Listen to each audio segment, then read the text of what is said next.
I think Nebraska needs to lead on tough, controversial issues. And it doesn't mean we all have to agree. We're not going to be perfect, but we have to do this better than 49 other states. That's who we want to be. I don't want to be Iowa, and I don't want to be Kansas, and I don't want to be Minnesota. I want us to be a global leader in agriculture, a global leader in manufacturing, a global leader in healthcare, a global leader in construction engineering. Nebraskans, that's what we should be focusing on. Educate, inform, inspire. The Dan Parsons Show, a podcast that lifts up instead of tearing down. Hey, thanks for tuning in to the Dan Parsons Show. I am your host, Dan Parsons. Coming up on today's show, Bryan Slone, who recently left his longtime position as president of the Nebraska Chamber of Commerce and Industry. But before I introduce Bryan, an important announcement. We are now producing exclusive content for Friends of Dan, our membership club on Patreon. The latest episode features Republican political strategist and fan favorite Ryan Horn. Ryan returns for a no-holds-barred breakdown of the big, beautiful bill, immigration enforcement, and one of the hottest congressional races in America, CD2, right here in Nebraska. Not a member yet? Just search The Dan Parsons Show on Patreon to sign up. You will be supporting this project that is quickly becoming the #1 political podcast in Nebraska. Okay, and one more reminder. After the show, leave a comment about today's episode on YouTube. We'd love to hear from you. Okay, here's my interview with Bryan Slone. Enjoy. Well, it is my pleasure to welcome Bryan Slone for his, believe it or not, very first appearance on the Dan Parsons Show. Welcome, Bryan. Well, it's good to be here. Yeah. We've known each other for a long, long time, so great to be on the show.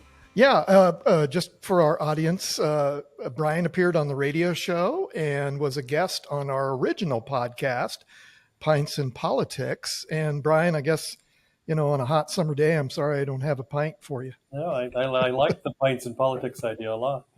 That worked really well. And that was like 13 years ago when we started that. So we were ahead of the curve. Well, let me more formally introduce Bryan. Bryan recently left his longtime position as president of the Nebraska Chamber of Commerce and Industry. He has, for more than 4 decades, been a policy analysis and he has business experience, including leading professional service groups in the United States and Germany.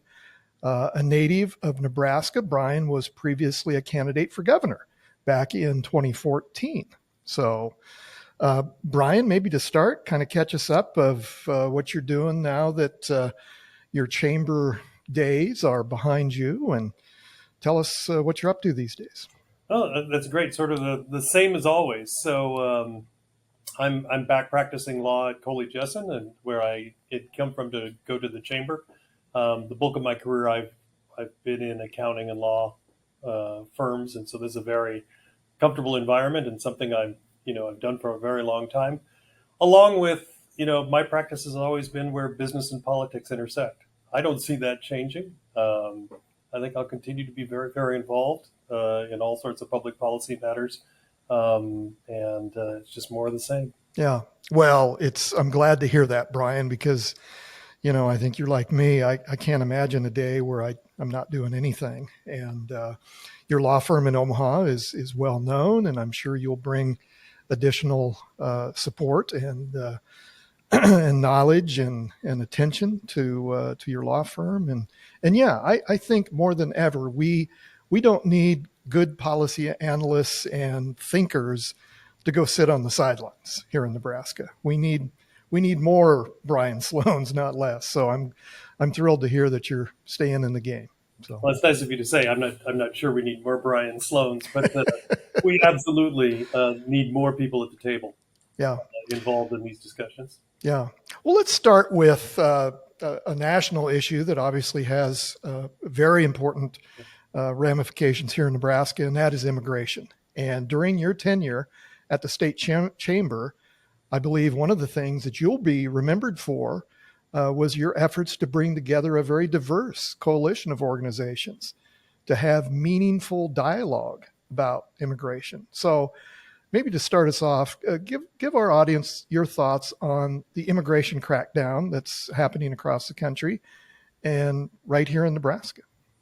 Yeah, unfortunately, I think when we think of immigration, we all think of it as in the political context, and sort of the political talking points have been around for a long time. So I was lucky enough to be in Washington during the Reagan administration, and the same immigration discussion was going on then. It's gone on every year for decades now, and it's the same talking points, and nothing ever seems to get done that's horribly constructive. But what we did, and I think it's going to be one of the proud, it certainly is one of the things I have the most pride in terms of what happened at the chamber when I was there, was we really started an effort to develop a legal immigration system that works. It's pretty clear that, just open borders without processing people and giving them the right to live and the right to work on a permanent basis, that's unsuccessful. So is closing the borders and then having no legal process to really bring the numbers of immigrants we need in the country. And in the process, we literally have thousands of families just in Nebraska, always uncertain as to what their resident status is, what their work status is, and that means that affects their employers, it affects schools, it affects hospitals, it affects our daily life, and it affects our ability of our communities to grow. And, in a nutshell, we're not producing enough young children to replace enough old people like me in Nebraska. There is no way to sustain our communities, and that's true for small towns, but that's also true for Omaha and Lincoln, without a legal immigration system that works. And so putting together a broad left, right, center coalition for legal immigration reform was really, really important. I think it's one of the most important things in our future.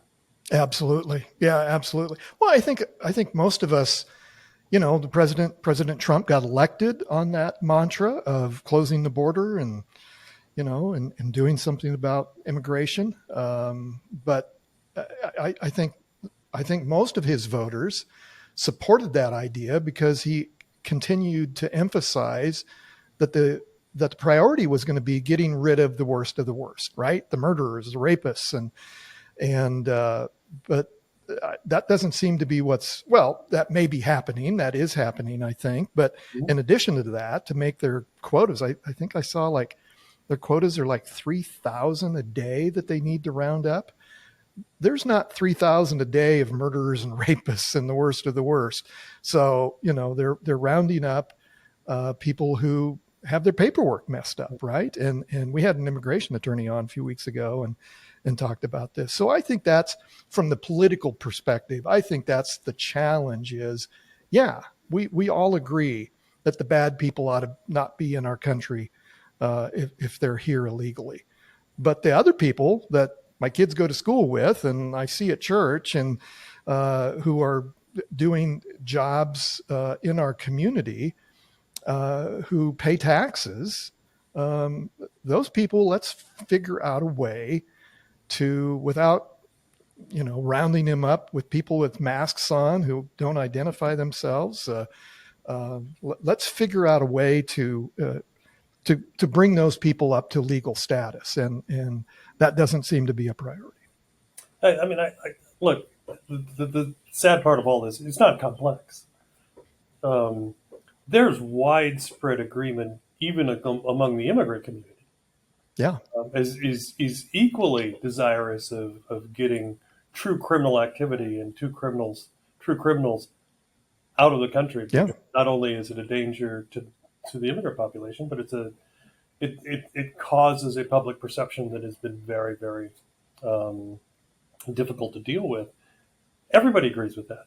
But I think everybody also agrees that immigration built this country, immigration built this state, that no state that I can think of was more dependent on immigration than this state. We have a Czech capital, a German capital, a Swedish capital, an Irish capital. We go to the festivals every year. And this state of all states understands, and most of us know an immigrant family or a family who's first or second generation, who's just accomplished enormous things within our communities and really been an economic generator in our communities. We all know. And so this shouldn't be hard. With secure borders, we should vet people at the border. But we should also be able to process literally thousands and thousands and thousands of visas for residency and to fill the jobs that we just simply can't fill now. Getting the conversation to just practical, what is the best answer for the United States and what is the best answer for Nebraska, requires building a political safe space that gets us past those political talking points that are so easy to spout out in a campaign. And I think we're getting there. And I think Nebraska is going to lead on this. In the end, I'm optimistic.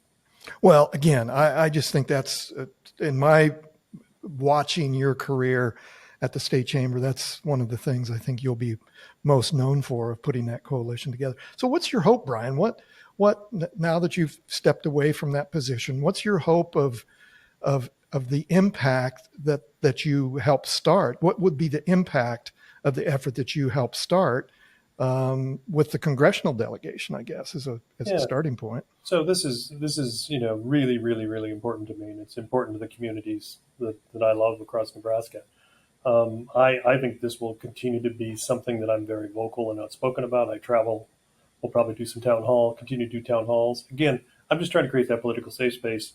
I also thought it was important for me, who I did run for governor in 2014, worked in the Reagan administration, generally known as a conservative. I thought it was important for a conservative to be there. I've since become an independent, and that is partly because it now allows me to really be better at putting these kinds of coalitions together, and for other reasons. But it is really important that leaders, wherever they come from, business, philanthropy, government, that we all start just having frank conversations about this.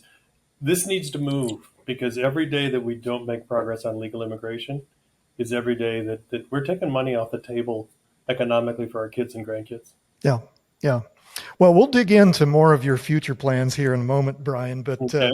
Let's keep talking about some of these issues that impact not only the business community, but our whole culture. The tariffs. President Trump is set to slap tariffs as high as 50% on dozens of countries next week, including our top trade partners like Canada, Mexico, Japan, European Union. The levies, which were scheduled to take effect August 1st, which are scheduled to take effect on August 1st, would dramatically escalate U.S. tariff policy and threaten to hike prices for everyday goods, from coffee to shoes to, almost everything. Trump delayed the so-called reciprocal tariffs back in April, vowing to strike roughly 90 deals in 90 days. And for his part, the president has insisted that the on-again, off-again tax levies make up a key part of his negotiation strategies. And I'm not making fun of that. I want him to succeed. I want our federal government to succeed, but it just seems like such a haphazard way to do business that if I'm a business trying to plan for the next quarter, I don't know how you do that. So anyway, your thoughts on this chaotic economic environment that the Trump administration has Sort of created? like immigration, none of this is really all that new. For decades and decades and decades, there's been countries around the world that truly have taken advantage of tariffs in their own countries to exclude U.S. Companies and agricultural producers from free and fair trade. So the fact that there might be a trade dispute at any given time is a given. I think the difficulty with this tariff approach is the process, not the fact that we're pursuing free and fair trade. It's a shotgun, let's challenge the entire world all at once and try to renegotiate everything all at once. And there's really two problems with that. One, trade negotiations take a lot of time, and there's a lot of detail in them. And this is where, the political side of things aren't really good with details most of the time. It's a short form 10-second narrative or 30-second narrative that happens tonight. And I think what we're finding is that the failure to be able to process this many trade negotiations as quickly as it would be required is slowing down the economy. There's just absolutely question, and we have a sense that it's going to slow down the economy more in the second half. And for Nebraska, that's really important because our two largest private industries, it's certainly from an export standpoint, but generally are agriculture and manufacturing. Both of those industries highly depend upon free and fair markets, open markets, and equally important, not a lot of volatility or uncertainty. Right. You need to know what the price of your goods are going to be that you're going to order for 2 weeks from now, because that goes into your pricing and everything else. A lot of our businesses had inventories that have got them through the first half of the year, but we're going to see these tariffs start to take a big impact in the second half of the year in Nebraska. This is really important. And so it's not that we shouldn't have tariff disputes with countries, but we've got to find a better way to resolve these and resolve. For Nebraska, you mentioned it. The key countries, our biggest trading partners are Canada and Mexico. Japan and China are also very important, but certainly Canada and Mexico should be at the top of the list because that's really important to agriculture. That's really important to manufacturing. Well, the same thing with immigration. What, as far as this policy on tariffs, what's Congress's role and where are they at? So, it's actually constitutional. Congress does have the power to create these treaties. They've delegated much of this power to the presidency. Yep. It's not that Trump usurped the power, but Yep. Congress delegated. I think Congress ultimately will reevaluate that delegation power. They could always take it back. But that I don't think is the issue as much as we need to take these political debates, whether it's tariffs or immigration, and turn them into much more intelligent conversations. And I don't want to be too over the top on that. But we have started a process. It's not Republican or Democrat. All the presidents have done that in recent years. It's been a trend on both sides. This use of executive orders and then responses from Congress, whether it's a Democrat president or Republican president, is turning out to be a very bad process. Certainly what was envisioned in the Constitution. No sort of hearings and debate and deliberation before you make a big judgment that would normally happen. And we've gotten in this rut because I think of the turnaround 24-hour social media view of politics, that presidents have just found it more convenient to use executive orders. And so I think Washington needs to take a big breath and say, let's do the really key things right and spend the time to get them right rather than feed the 24-hour news cycle. Yeah.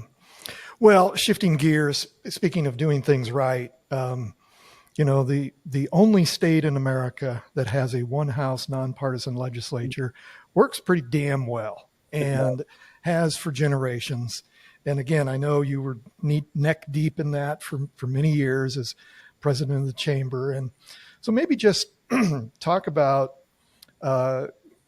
Governor Pillen. Let me start with this. I'm just curious about your evaluation of the past legislative session, anything you want to talk about, but specifically, let's start with this. Governor Pillen has asked state agencies to submit recommendations of how they would reduce spending by 10% next year. According to the Lincoln Journal-Star, that equates to at least a $500 million cut across state government. This news comes after continued concerns about Nebraska's economic stability being threatened by concerns over the federal budget reconciliation package and changes to Medicaid, which lead to future state budget cuts. Anyway, just maybe overall your thoughts on Governor Pillen's legislative agenda and this effort to continue to cut spending in the state. Well, there's a whole bunch of questions there. It is. Take them however you want, Brian. Take them in short order. And then we can come back and you ask for more detail. So first of all, do our legislative processes work? And so when I worked in Washington, I worked both for Congressman Dobb as a staffer, and then I went to an agency and essentially was the agency's lobbyist on tax issues. And so I lobbied all the Senate and all the House members. And I was very familiar with that process, and I was constantly impressed at the congressmen and senators. I know they often get a bad rap. I still am. I think our delegation, I've gotten to know them really well. Absolutely.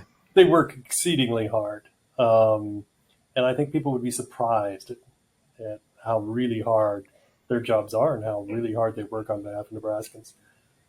When I went to the chamber and started working with the legislature, I didn't know what to make of this unicameral because there's no party leadership.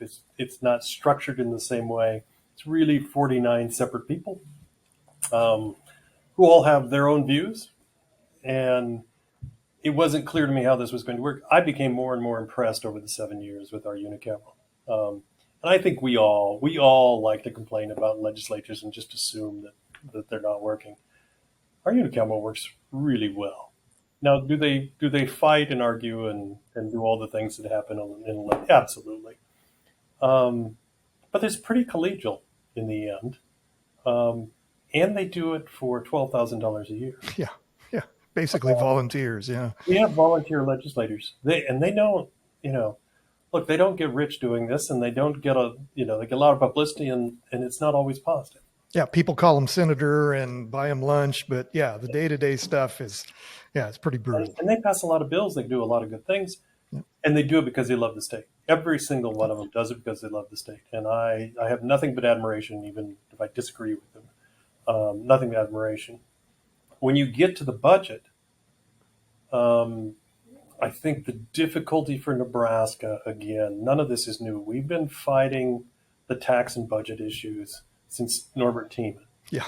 When he brought in the sales tax in the 1960s. In fact, Norbert Tiemann may well be why I got interested in politics in the first place. Really? I was a fifth grader and met Norbert Tiemann and was, from that day on, politics was an interest. We've been fighting this battle for a long time. And let me boil it down to a nutshell, which is in Nebraska, we like good schools. We like good roads. And if you don't provide good schools and good roads, you are not going to get elected. And we want our community infrastructures better than Iowa and better than Kansas and better than Missouri. And all that's great. But that always comes at a cost. And so if we want all those things, we are always going to have slightly higher taxes, at least, than the states around us, with one caveat. Unless we become more efficient than those states around us in delivering better quality services, either through technology or consolidation of services and whatever, I would say our public servants do a fabulous job around the state. I'm always very impressed.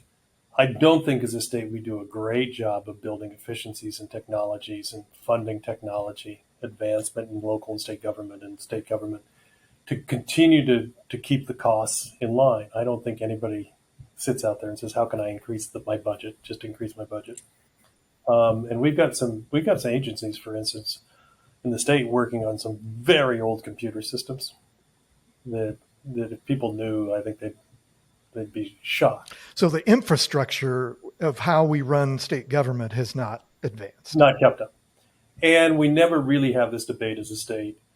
How much government do we want? And then I'm generally a smaller government. Mm-hmm. And so we end up in this situation, and then property taxes become an issue because of this. It's really the symptom, not the cause. Yep. And so for decades, and this is not just Governor Pillen, for decades now, or at least for many years, we've been trying to provide property tax relief through basically cash transfers from the state of Nebraska out to either taxpayers or to local governments or schools.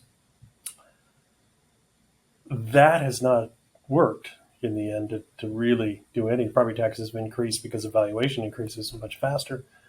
So nobody feels like they've gotten enough property tax relief. Meanwhile, we spent billions of dollars, particularly in recent years. And I'm sorry to interrupt, Brian, but I think the other challenge with that is the formulas to make all that work has become so damn complicated that there's only a handful of people in this state, and you're probably one of them, that really understand it. Right, and understand in the political environment, for instance, if you're talking about schools, historically, if we were going to make a change to the formula, every school had to come out better. There were no losers, yeah. You can't be any losers. Well, then that becomes very, very expensive. And so, we've got great superintendents across the state. My dad was a superintendent, so I've got a soft spot in my heart for superintendents. With the right tools, they can run their schools very efficiently. but they don't have the tools currently, and they don't have certainty with respect to their budgets. I think there's a conversation that has to happen where ag, business, government leaders all are around the table and rebuild this process. And we want good schools. We don't have room for our kids not to get great educations at this point, in terms of our future. And so, but that needs to happen in a much bigger database conversation over a period of years, rather than there's no one bill that's going to make this happen. This is going to be a common leadership, unified leadership process. Yeah. Yeah. Speaking of education, let's have a conversation about higher education. The University of Nebraska funding has been cut by the federal government, also by the state. It's an economic driver of this state that I think a lot of people maybe don't recognize and appreciate. Talk a little bit about our university system and higher education in the state, Bryan. Yeah. So it's no secret. I tried to be president of the university this last go round, and congratulations, Dr. Golden. He's certainly one of those amazing Nebraskans that does amazing things. I think we all know it intrinsically, but everything is connected in Nebraska. And when I was a chamber president during COVID, it suddenly became really, really clear. There isn't one thing or the other thing. Everything's connected. That the agriculture economy out west is super important to Omaha. That Omaha Financial Center is super important to the rest of the state. I mean, we are connected to the hip. And the last great statewide infrastructure that connects all of this is that university system. It is part and parcel of our future. And so we have to be really intelligent about how we continue to support that university and Dr. Gold and what they're trying to do. It is fine to say to the regents and Dr. Gold, we're expecting, you to operate very efficiently and to set priorities and strategies and make those very transparent and do all the governance things that have to be done. But in the end, it's really important that university be one of the best universities, certainly in the Midwest, if not in the country. And Nebraskans are not very good at being number 30 in anything. And so this is part of what's coming, which is the federal government has this massive deficit, which just got bigger.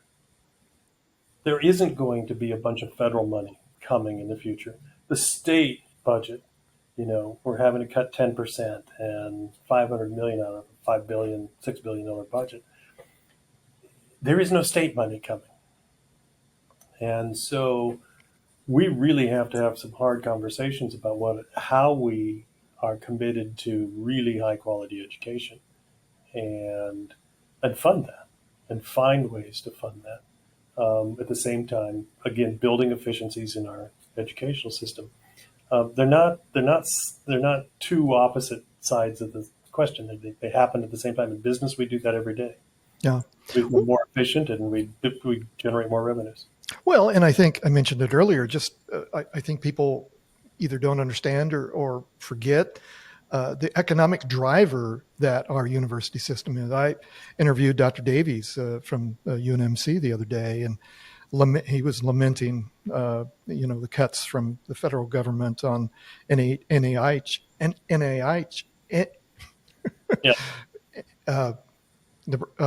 Anyway, the federal funding for research. Sorry. Right. Hundreds of millions. Hundreds of millions of dollars. And despite, in addition to the good that research will do for our humans, it's an economic development impact in the state. So, well, that research that goes on, and research is super important at the university for two reasons. One, I'm going to go outside healthcare and just go to basic research around manufacturing, biotech, those sorts of things. That's what's going to drive our economy in the coming decades. Yeah. Whether our children and grandchildren are going to have that big economic opportunity in Nebraska is whether the technology around manufacturing, the technology around ag, and the technology around construction. Actually, that research happens at the University of Nebraska. If it's happening somewhere else, that's where we're going to lose a lot of that brain drain. Yep. And then the second piece of that is that within the healthcare area, we're a global leader. Yes. This is something Yes. we are a global leader. During COVID, I did Dr. Gold was nice enough to bring me on a show that he was doing, a TV show that he was doing. And I think what struck me, we were working with him pretty much every week in the university to get good healthcare advice out to manufacturers and others. But what struck me is at the end of the show, people could call in and talk. And these people were calling from Nashville and Los Angeles and Las Vegas and everywhere because they trusted the University of Nebraska health system to do this. And we have other great health systems in the state. Our healthcare is really pretty spectacular. And coming out of COVID, actually, the data showed it, that we had some of the best COVID-related healthcare in the country. Yeah, well, Dr. Davies reminded me that when the Ebola outbreak happened, Yes. where did they bring that first patient? University of Nebraska Medical Center. The first COVID patients, where did they bring them? To the University of Nebraska Medical Center. So, we are a world leader, and that's who we want to be. Yeah. And I don't want to be Iowa, and I don't want to be Kansas, and I don't want to be Minnesota. I want us to be a global leader in agriculture, a global leader in manufacturing, a global leader in healthcare, a global leader in financial services, construction engineering, design, and then technology. And Nebraskans, that's what we should be focusing on the next 30 years. Yeah. Okay. To wrap up, Bryan, you can exit anytime you like here if this gets a little too dicey. But I think I know a lot of people, because I've talked to them, when you decided to leave the state chamber after many years, and the fact that you had run for governor before, I know the political wags were wagging, wondering what Bryan Slone was going to be doing.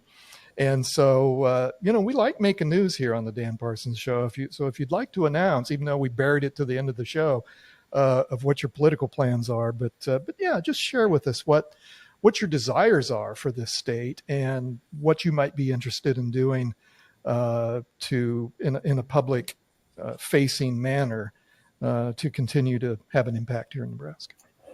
You can tell my passions are around these public policy issues. I think Nebraska needs to lead on tough, controversial issues. And it doesn't mean we all have to agree, but we have to lead nationally. And we have to do this better than 49 other states. That's what I always told my staff at the chamber. We're not going to be perfect, but we have to do this better than 49 other states. Right now, I'm focused on doing that from the private side. I don't think you have to have this position or that position to bring people together in this state to make things happen. So I'll never close the door on chasing a political office again. But I don't want to just chase a political office. If there were, if the circumstances were right, yes, I'd run for office again. But right now I'm 100% happy being in the private side, but I'm not walking away from these issues one bit. Good.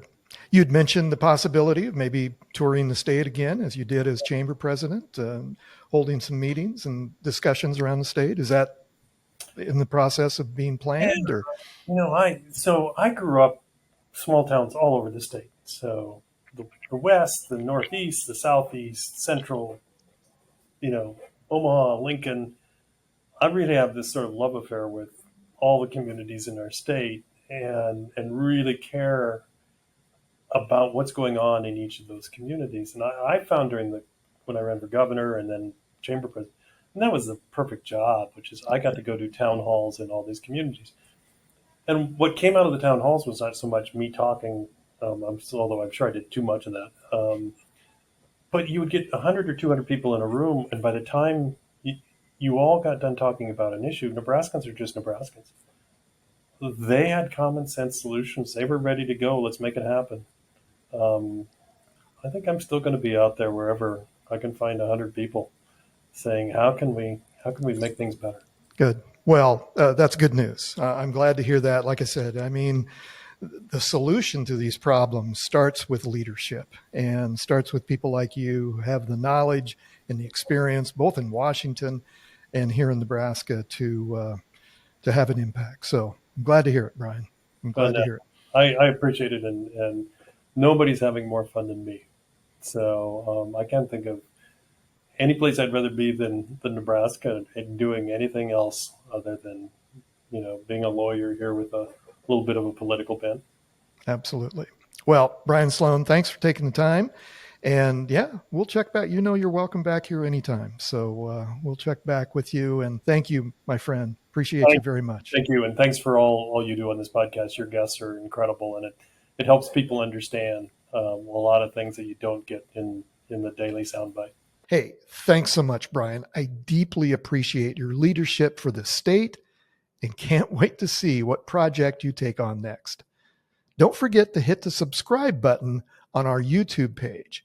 We are building an amazing community across this state and beyond, and we'd love to have you join us. And I'd love to hear from you. Shoot me an email at thedanparsonsshow@gmail.com or leave a comment on YouTube. I promise I'll respond.